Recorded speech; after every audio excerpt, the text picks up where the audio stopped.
Hello, welcome back. Hold on. I started the video, I'm like eating. Hold on. I'm so sorry. I'm eating a persimmon.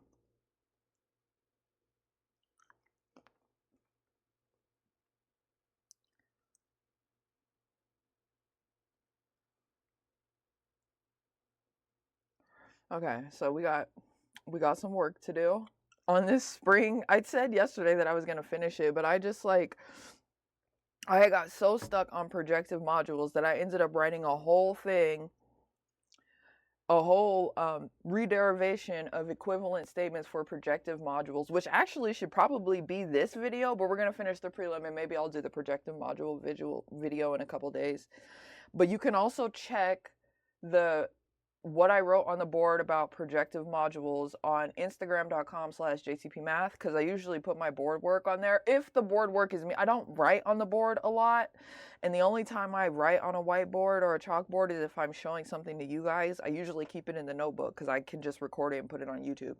So just make sure, if you're curious about some statements about like rederiving or understanding why we need projective modules in the first place, why they're important for homological algebra, and the reason that they fixed left exactness for kernels when you tensor by torsion modules, just check out the introductory slide on instagram.com/jtpmath. So let me just write that for you. And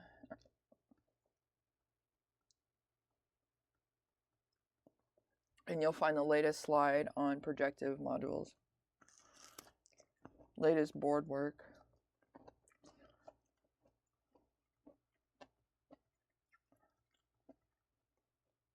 I didn't spell projective right. Projective. Projective. Latest board work on projective modules. Taken or inspired by, not going to say taken from. I did use one of his lemmas, but this is one of the best algebra books, but it hasn't been taught correctly. No offense. No offense to any of the professors using it, but everyone avoids category theory instead of starting from category theory. That's the whole point of Algebra Chapter 0, especially for this professor, Alufi, who does so much work in higher order algebra.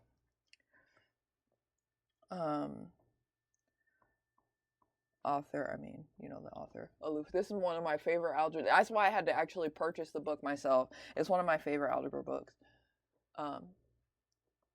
So yeah, but the way that it's taught, people still, at least at my institution, people are still teaching algebra as if it's dumb it and foot, which is fine. Like, that's fine. That's how they were taught. And they haven't really internalized that the paradigm has shifted and that we need categorical statements for these things, because the systems have now gotten higher order. We're now doing neural networks, computational neuroscience, topological data analysis. And because we're in those fields now, you're going to have to use Algebra Chapter 0. There is no more dominant foot. Dominant foot is always the foundation as a reference, but it's not the chronology anymore. The timeline has shifted. Anyway, let's go. Let D be a finite dihedral group. I didn't even know the dihedral group could be infinite. I guess you could take into infinity. What do they call those? Pro-finite? I don't know. Sorry about the chewing. I have to eat this persimmon, otherwise my whole metabolism is going to be messed up. Be a finite dimensional complex vector space. Okay.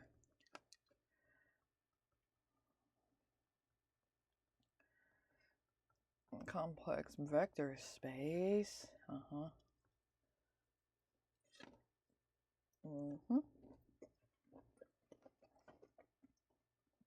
Which is a D module.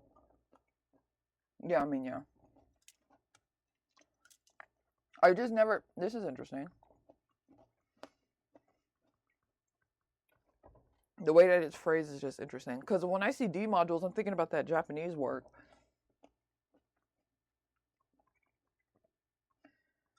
Which are like differential modules. You may regard D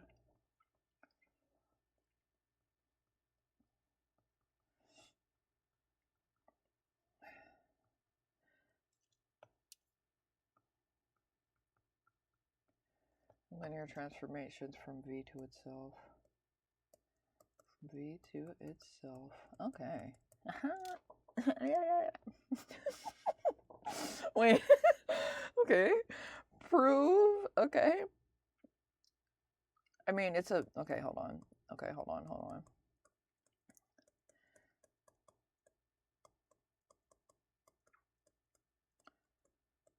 Only D invariant. That's interesting they phrase it like that.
Can you still hear me? Oh my God. That's so crazy. My mic wasn't, sometimes I forget to even turn my mic on. Okay, I think you can still hear me. Look, it's not a direct product. So, and here's the most important thing about the semi-direct product structure is this is where the semi-direct product is coming from. Because the rotations and reflections don't just exist in isolation, they communicate with each other. They don't communicate.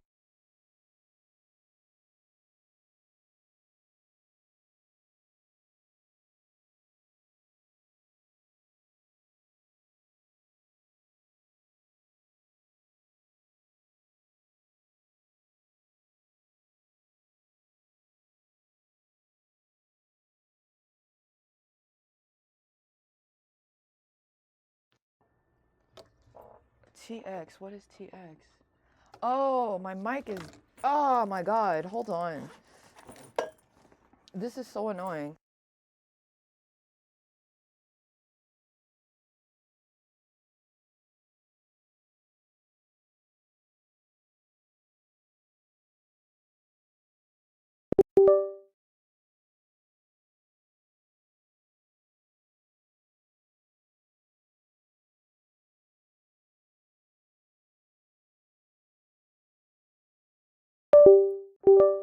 Hello, can you hear me now? Can you hear me now? Please, for the love of God, the mic kept dying. I'm so glad I caught it before I went on another 40 minutes talking about this problem without it recording.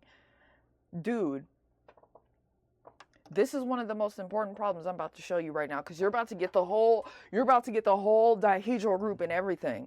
You're about to understand semi-direct products in the most natural way possible. This is the most natural way to understand the semi-direct product structure, okay?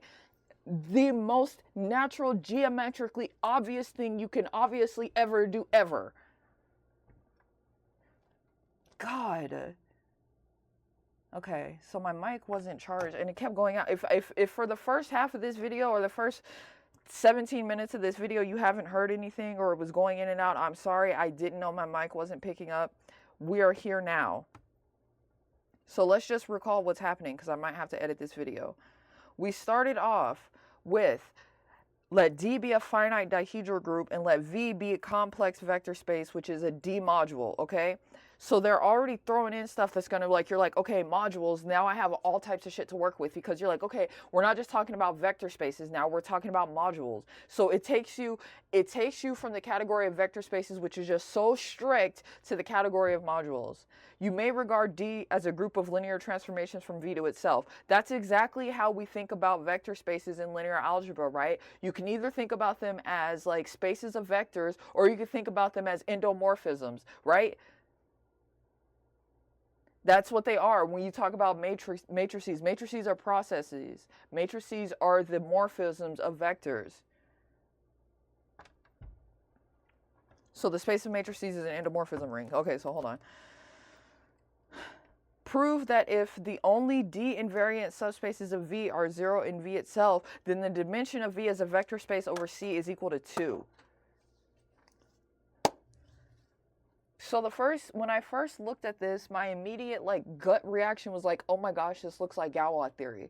And then once I stepped back to it and was like, okay, well, this can't be Galois theory because we don't have all of the nice properties of Galois theory. First of all, we don't have a field extension, so to speak. We have a finite dimensional vector space, but if they're talking about dimensions of vector spaces like this, and you're working with a group, of linear transformations, then what does that come from? So if you're not in Galois theory, what are you in? Representation theory. The connection may not be obvious if you don't have the maturity to see it. That's fine. That's why we're here. Because I sat here and looked at it and was like, okay, wait, this is actually representation theory. What the heck? And for this prelim at Virginia Tech, you're probably not going to get a representation theory problem. It depends on who's teaching it.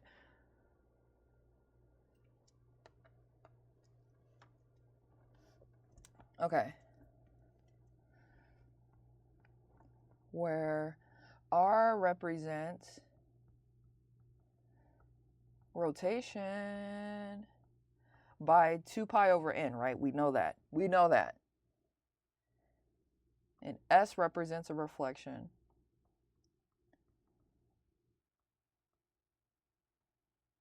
And they just say reflection, but by pi? Now, step 2.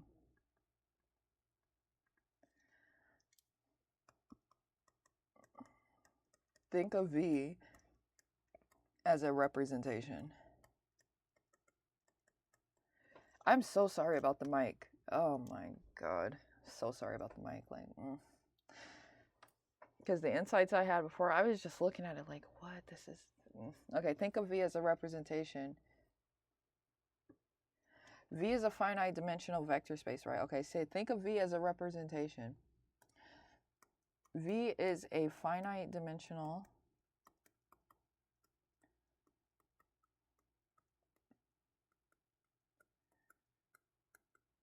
V is a finite dimensional complex, which is what we're going to need for roots of unity purposes. I mean, this, you may be able, no, I don't know if the representation would look as good over R, and I don't even want to think about it right now. It's a finite dimensional complex vector space. And the group D to N acts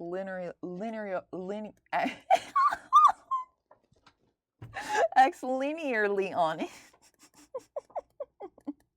Why? Because they said so. They said so. D has a group of linear transformations from V to itself. That's D acting linearly on it, okay? We're told that V is irreducible.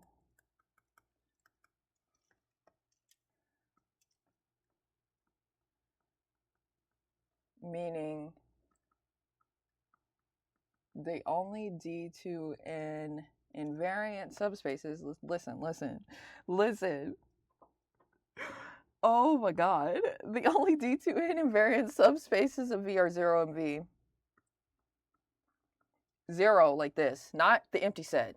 Like literally the 0 subspace, which is a subspace, right? Like just like, please don't have us prove stuff like that. They always you always have to account for 0, and you're like, why do I have to account for 0? Because 0 is like everything. That's why when you have to do a case with the empty set, which is not 0 by the way, when you have to do a case with the empty set, when you have to do a case with 0, things like this, you have to like keep in mind like 0 is a thing. It's not nothing. Not for nothing. 0 is not nothing. 0 is a thing. So that's why people will like argue like, oh, is 0 a natural number? Is 0 a natural number? Yeah, 0 is natural because you can have nothing. Nothing is something. That's where computer science started from, right? You have the empty set and then you have the set containing the empty set because the empty set is something even though it represents nothing. And then you induct on that and you get the natural numbers. So is 0 a natural number? Yes. 0 has to be a natural number for the natural numbers to even make sense. So when someone says a natural number and they don't include 0, tell them that naturally they don't understand what a natural number is. And I just explained why. Oh my God. We need to show that then necessarily, right? Okay. We need to show that then necessarily the dimension of V as a complex vector space is equal to 2, okay? Why? Why? Can we reason through it? Why? Why does this have to be the case? Because conjugation. That's all I'm going to keep saying. It's conjugation. That's the only thing I keep thinking. I don't know. If that's not it, then fail me. I don't care. Recall, okay, so this is what I meant by like, if this was cut out in the video, I just want to say this again. I have not studied representation theory in a very long time, and I didn't remember it the first time because I was trying to internalize definitions without geometry. And for me, for my brain, I need to see geometry before I can really grind into algebra. And that's for every single algebraic subject I've studied, including functional analysis, which is actually geometry. That's why Hilbert was in functional analysis and he was in algebraic geometry. That's why Peter Schultz is doing functional analysis and algebraic geometry because they are not separate. They're not separate, but they were artificially separated by people that were trying so hard to wrap their head around how Hilbert understood the problems that he did, that they reduced it to algebraic computation, and now they teach it in schools and fucking confuse you. Am I wrong? Comment down below if I'm wrong. Comment down below if I'm wrong. Do you want to know why functional analysis is geometry? Banach spaces, which are the generalization of Hilbert spaces. Because an inner product is geometry. What are you talking about, an inner product? And then you think, okay, well, an inner product is a tensor, so we're back to algebra. Algebra is geometry. Algebra is the language of geometry. It's not that they're separate, they are the same thing. One is just translating the other. Geometry exists independent of the algebraic symbols you use to classify. You could take algebra, relabel the entire thing, and you're still going to get the same geometric invariance, because mathematics exists as invariant structures. The language that humans artificially place upon it is not a truth, but a representation. Recall the classification of irreducible representations of D2N. Now my computer is about to die, like everything. This computer needs to be upgraded. The battery's messed up. This is exactly why I got a warranty on it, because I have ran this damn laptop to the ground. Hold on, let me plug it up. Everything is just getting wrecked. And this laptop was $6,000. This laptop was $6,000, funded by the Women's Net for the Amber Startup Grant for February 2024. Represent. Recall the classification of irreducible representations of D2N. Oversee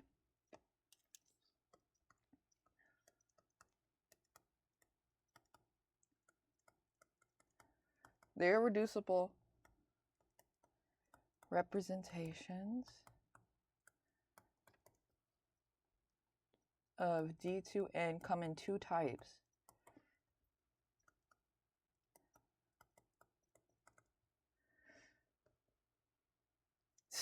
This is crazy, because I don't think I've ever even seen this. Like I saw the definition, and this is probably the canonical like representation theory example. Like the dihedral group is probably one of the first things you want to be representing, because like I said, it's such a geometrically foundational object. So this is like one of those problems that like it should be in your repertoire from grade school even. And that's another thing. Why on God's green earth do we limit this level of mathematics to adults?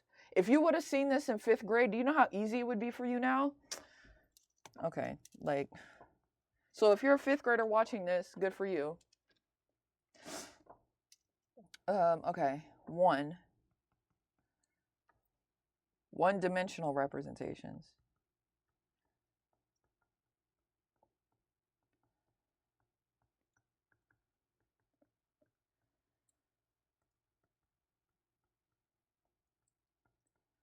These arise from the abelianization. Okay, come on now.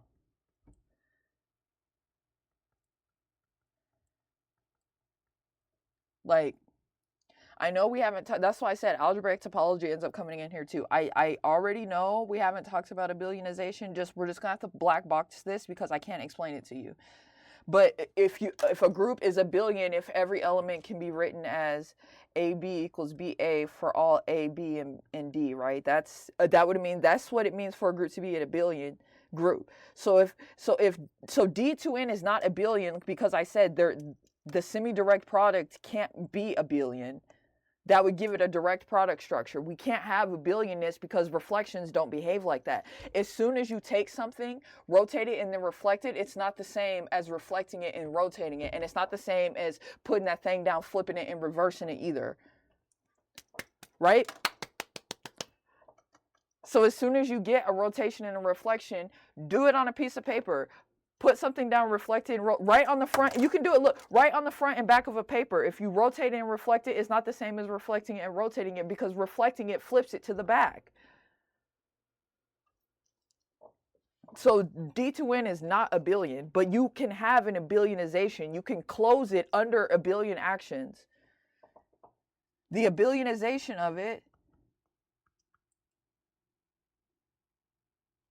And this is what I said, and this is exactly what I said, is that it depends on the order. Okay, hold on.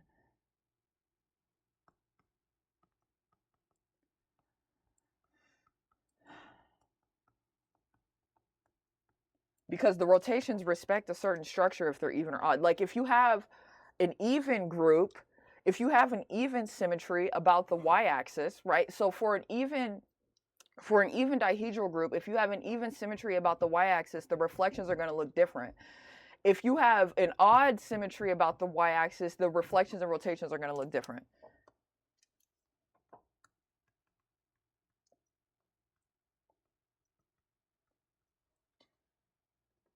Okay, so there are either 2 or 4 one-dimensional representations.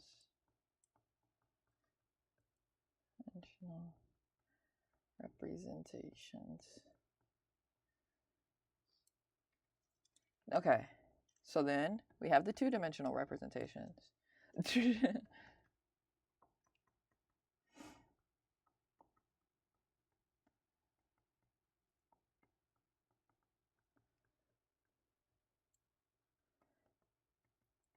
All the rest. Okay, so over C. Okay.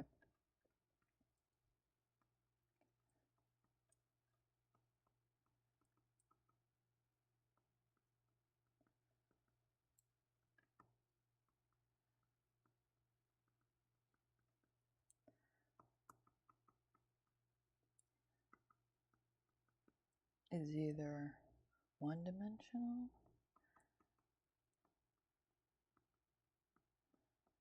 or two-dimensional, right? Okay. So,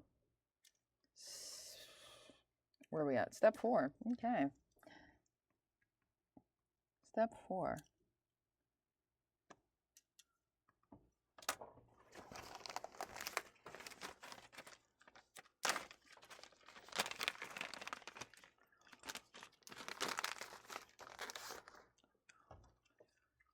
Exclude the one-dimensional case.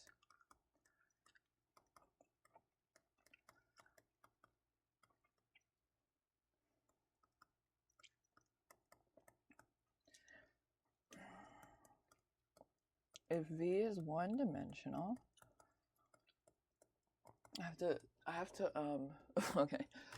I have to set up my voicemail box. I have to set up my voicemail box.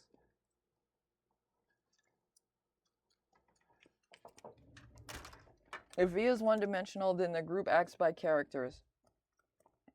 You guys, I'm sorry if you haven't seen representation theory before, because this whole thing is throwing me for a loop too. Because it's like the last time I saw representation theory, I think it was in chapter 18 of Dumb and Foot, and that was with Marty. Is that his name? Monty. That was with Monty at University of Washington, and I didn't even do that well because I was so fucking stressed. He gave me a chance though. He's so nice. Like Carrie, he's probably like, this girl. Is he still alive? Monty was. If you want to learn representation theory, just look at Monty's work at University of Washington, to be fully honest. Okay, for some root of unity. Are my roots of unity getting better?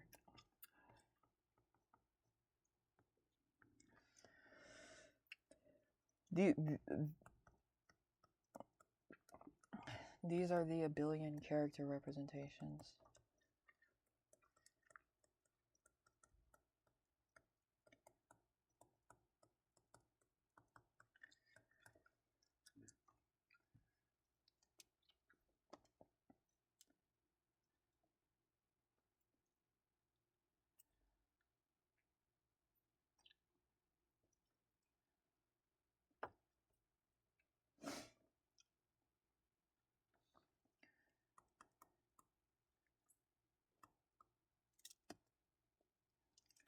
We implicitly assume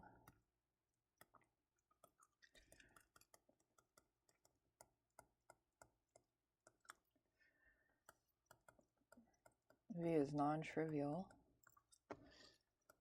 and not one-dimensional.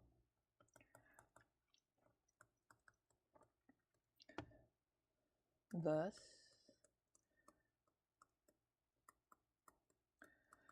we're focusing on the non-abelian faithful irreducible representations. Do you understand why? Comment down below.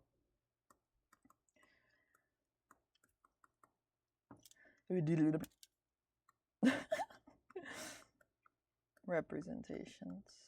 Okay. Construct a 2D irreducible representation explicitly. Okay, step 5. I hate writing all of this. This is why it's 4 hours. It's not because you can't solve it in less than an hour. It's because you have to write the explanation. Construct a 2D irreducible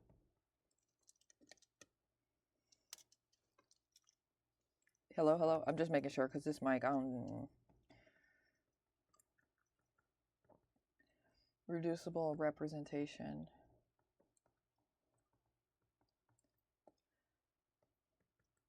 Explicitly. Here's the canonical one.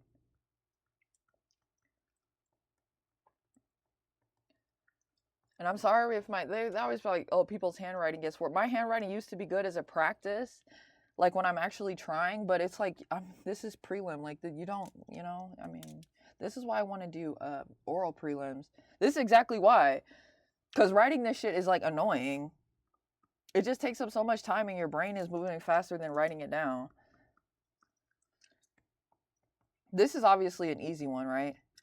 Can you see why? I'm talking about a representation. Maybe not easy, but obvious. And then we got to get a reflection, right? And what does a reflection do? Look. Here, when you think about representations, or when you think about like just linear transformations in general, right? And I know this is the one thing that 3 blue, 1 brown. Is that the guy's name? I almost said 2 girls, 1 cup. So 3 blue, 1 brown. When he did the linear algebra series, this is like one of the reasons people watch it so much, is because he gave you the exact geometry you need to do representation theory. So if you want to check out 3 blue, 1 brown, do it. And watch the linear algebra series, his most famous, useful, beneficial series ever. And it'll explain exactly why. Or I can explain it to you in 10 seconds. This is the vector 1, 0. And this is the vector 0, 1. Okay? You can look at it as, okay? You can look at it like this.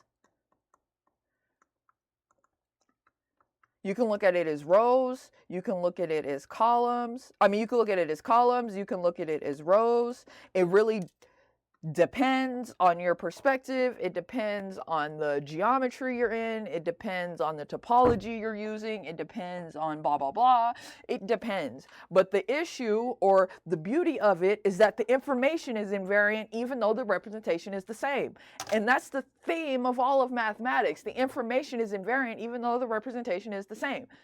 What's funny is that I thought I was going to do representation theory as a research area when I did graduate school at University of Washington. I was so for sure I was going to do representation theory, especially because it was so heavy over there. Like, representation theory is really strong over there. With the people that were there the last time I was there, it really moved towards algebraic geometry and probably like computational math, but it's neither here nor there. Okay, so let's say, so if we take 1, 0, if we take the vector 1, 0 and we feed it into this matrix process, this is a process, right? Like a matrix process. And you have to remember that a matrix, always remember, and this is true for high dimensional probability, this is true for group theory, this is true for field theory, this is true for abstract multilinear algebra. Remember, a matrix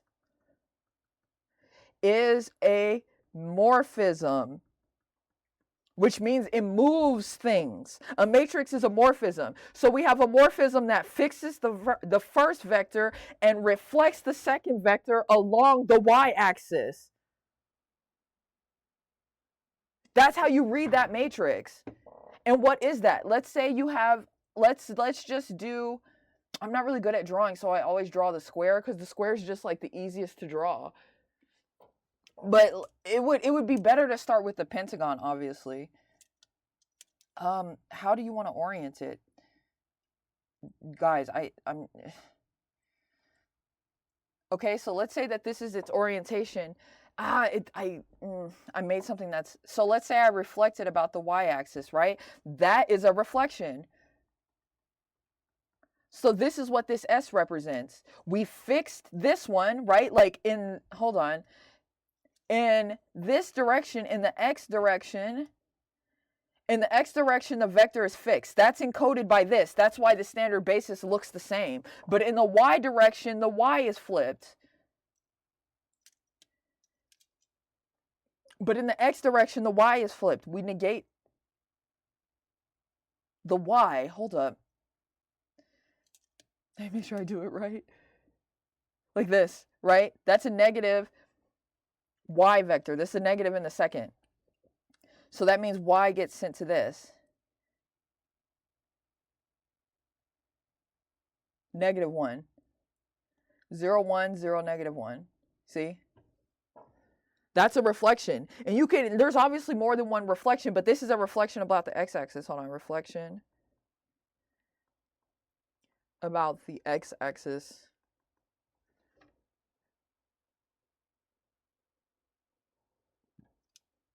There are other things you can do, but this is why this one is standard, okay? That's the geometry behind it. That's the explanation behind the representation. Like, representation theory is intuitive for the dihedral group. It is the representation. Like, that's why this problem is on here. Because this is the one you got to have down cold. Straight up. So let me write it again. So now we see this is a rotation. That's why they say this is a canonical one. This is a rotation, and this is a reflection.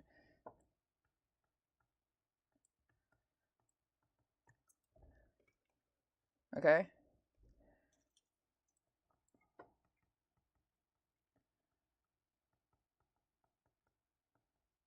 And we want the floor.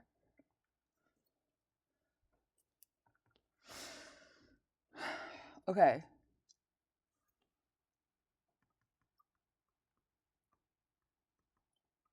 Now we just saw why these matrices satisfy the defining relations. We just drew the picture of it, but here's the algebra. Because if we want to have a proper matrix representation, if we want to have a proper matrix representation of the group, you have to make sure that given the generators R and S in these matrix relations, if you were to write out the computation, we get the relations that define the dihedral group. R to the n equals I. Don't even get me started on Jordan canonical form, because that's going to throw the whole thing off. S squared equals I, and SRS equals R inverse. Each such representation is irreducible. We cannot break it down into a sequence of other representations, and it's two-dimensional. Why? Because look, we literally have 2 dimensions. 1, 2, 1, 2. We're sitting in the matrix space R2 by 2, which you can embed into R4, but it's also sitting in R4 as just a straight up array. But that's another thing. That's like more. Okay, so step 6. Conclude the classification.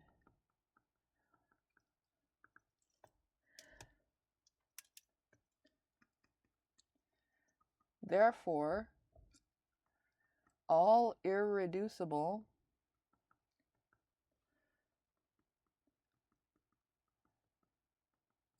complex representations of the dihedral group D2n are either one-dimensional,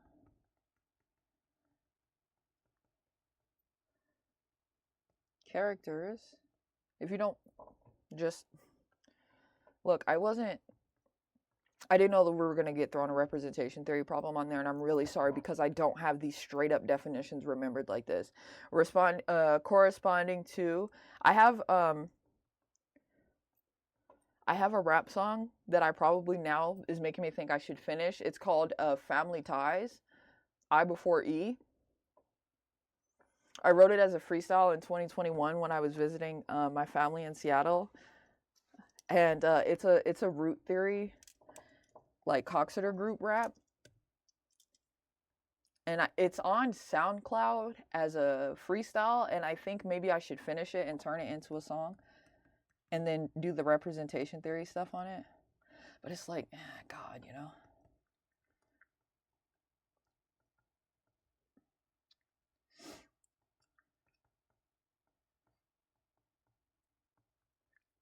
Actually, I already rewrote it. What? I just haven't recorded it. Family Ties, yeah, it's really good. So, okay. So if V is irreducible, this computer is burning me up, and not one-dimensional, necessarily, dimension of V as a C vector space is equal to 2. Here's this, here, look. Step 7, putting it all together. Putting it all together. 1, D2N is generated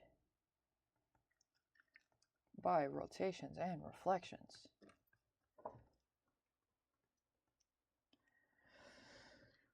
Reflections.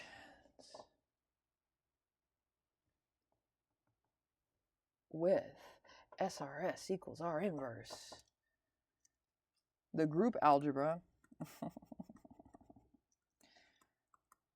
The group algebra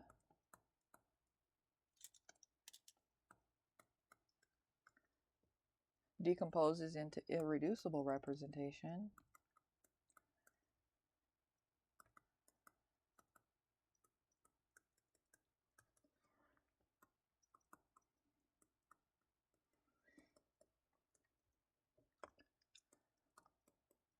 over C. These irreducible representations are 1D1s, trivial or sign type characters. I love algebra so much. It's just a pain, bro. Look at how much I've written so far. It's a pain.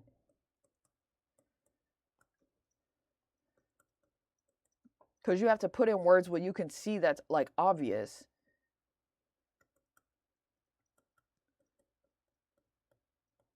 Sorry about the handwriting.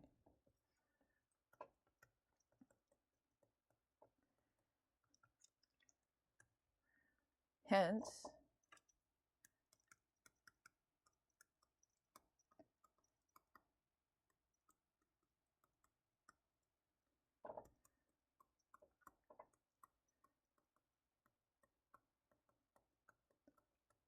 satisfies 1, 2. If V is non-trivial,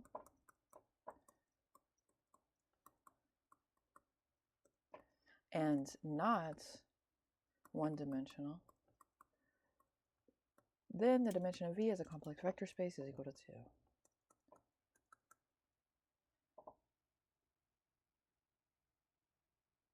Now, bonus, because I'm not about to do this here, this might have to be another video.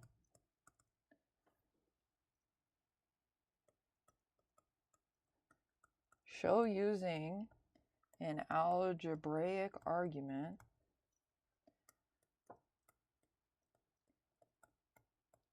why no irreducible representation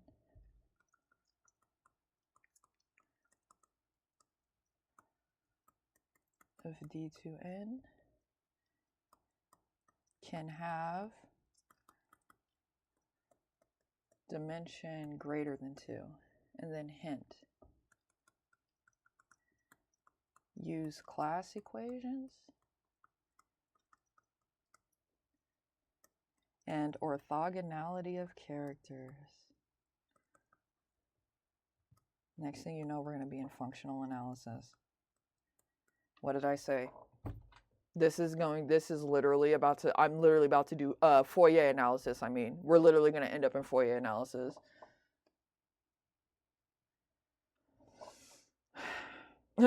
But there you go. 50 minutes.